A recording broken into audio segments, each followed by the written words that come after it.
BNP chairperson Tarique রহমানের সঙ্গে যুক্তরাষ্ট্রের প্রেসিডেন্ট ডোনাল্ড ট্রাম্প প্রশাসনের শীর্ষ এক কর্মকর্তার গুরুত্বপূর্ণ টেলিবৈঠক অনুষ্ঠিত হয়েছে। 16 জানুয়ারি শুক্রবার সকাল 9টায় এ টেলিবৈঠকটি অনুষ্ঠিত হয়।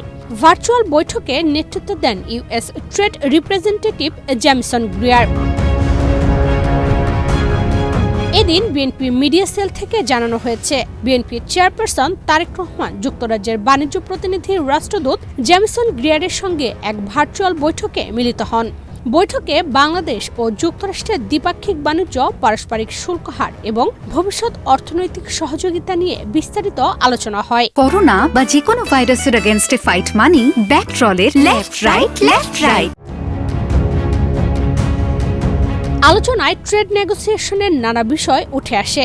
ট্রাম্প প্রশাসনের পক্ষ থেকে ট্রেড নেগোসিয়েশনে তারেক রহমানের অবস্থান কি, বিশেষ করে বাংলাদেশ সরকারের তরফ থেকে যে আলোচনা করা হয়েছে তা নিয়ে তার মনোভাব কি, সে বিষয়েও আলোচনা হয়। এ সময় তারেক রহমান স্পষ্ট করে বলেন, সরকার যে নেগোসিয়েশন করেছে তাতে তার সম্মতি রয়েছে। সরকার যেভাবে আলোচনা এগিয়ে নিয়েছে তাতে কোনো দ্বিমত বা আপত্তি নেই।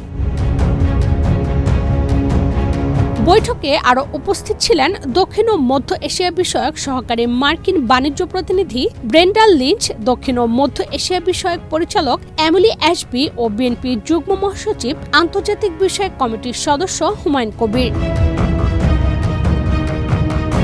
ভার্চুয়াল বৈঠকের বিষয়ে বিএনপি চেয়ারপারসনের প্রেস সচিব সালেহ শিবলির বরাত দিয়ে মিডিয়া সেলের সদস্য সাইদুর কবির খান এসব তথ্য জানিয়েছেন। ইশরাত চৈতি, বাংলাদেশ প্রতিদিন।